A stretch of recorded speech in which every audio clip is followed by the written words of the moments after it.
ஒரு 5-6 வருஷத்துக்கு முன்னாடி தேன் பெட்டி கொண்டு வந்து தென்னந்தோப்புல வைக்கும் போது நினைச்சேன், இப்படி பெட்டியில கொண்டு வந்து நம்ம வளர்க்கறத விட தேன் பூச்சி அதுவா நம்ம தோட்டத்தை தேடி வந்து கூடு கட்டி இருந்தா எவ்வளவு அழகா இருக்கும்னு நினைச்சேன். இந்த தேன் பெட்டி வைக்கும் போது தோட்டத்துல தென்னை மரம், முருங்கை மரத்தை தவிர வேற எந்த மரமும் இல்ல. இப்போ நிறைய வகையான மரங்கள் கலந்து வச்சிருக்கேன். நாவல், நெல்லி, அத்தி, வாகை, பூவரசு, புங்கன், சீத்தாப்பழம், இந்த மாதிரி நிறைய மரங்கள் கலந்து இருக்கு. மரங்கள் வளர்ந்து கொஞ்சம் சூழல் மாறி இருக்கு. ஏதாவது ஒரு பூ ஏதாவது ஒரு மரத்துல எப்பவுமே இருந்துகிட்டு தான் இருக்கு. மேலும் இயற்கை விவசாயம் பண்றதுனால களைக்கொல்லி பயன்படுத்த மாட்டோம். புல்லும் புதரும் எப்பவுமே சின்ன சின்ன பூக்களோட இருந்துகிட்டே தான் இருக்கும். ஒரு சில வருடங்கள் ஆயிடுச்சு. இப்போ தேனி பெட்டியே கரையா முடிச்சு காணாம போயிடுச்சு. ஆனா தேனீக்கள் தானாவே தேடி வந்து கூடு கட்ட தொடங்கி இருக்கு. நீங்க பாக்குற இந்த தேன் கூடு பெரிய உயரமா மரக்கிளையில எல்லாம் கட்டல, தரையில இருந்து ஒரு 1.5 அடி உயரத்துக்குள்ள கட்டி இருக்கு. 2 தென்னை மரத்துக்கு நடுவுல முளைச்சிருந்த ஒரு சின்ன புதர் செடியோட குச்சியில கட்டி இருக்கு. இன்னைக்கு நான் ஆட்கள் வேலைக்கு வந்துட்டு இருந்தாங்க. தென்னை மரத்துக்கு குப்பை வச்சுட்டு இருந்தோம். அப்பதான் ஏதாச்சும் நான் இதை பார்த்துட்டு வீடியோ எடுத்தேன். இது நடந்து ஒரு 5 மாசத்துக்கு மேல இருக்கும். அன்னைக்கு தென்னை மரத்துக்கு ஆட்டுக்குப்பை வச்சுட்டு இருந்தோம். வயல்வேலா பிரிச்சு குப்பையை கொட்டி வச்சு மரத்துக்கு எடுத்து போட்டா வேலை செய்யறவங்களுக்கும் ஈஸியா இருக்கும், நமக்கும் வேலை சீக்கிரம் முடிஞ்சிடும். இந்த வயலுக்கு இந்த வேப்ப மரத்தடியில் தான் எப்பவும் ஆட்டுக்குப்பையை கொட்டி வைப்பேன்.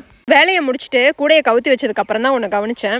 இந்த குப்பை பக்கத்துல கொட்டி வச்சிருக்கனாலயே என்னவோ இந்த கோவக்கொடி பாருங்க எவ்வளவு செழிப்பா வளர்ந்துருக்குன்னு ஒரு ஆள் உட்காந்து தூரி ஆடலாம் போல, அந்த அளவுக்கு ஸ்ட்ராங்கா இருக்கு. வேலை முடிஞ்சாச்சு. நான் நினைச்ச மாதிரி ஒரு தேன் கூடையும் பார்த்துட்டேன். கோவக்கொடி கீழால தான் இருக்கு. மீடி விழுந்தாலும் குப்பை மேலதான் விழுவும், ஆபத்து இல்லை. அதனால தூரியும் ஆடி பார்த்தாச்சு. தேங்க்யூ ஃபார் வாட்சிங்.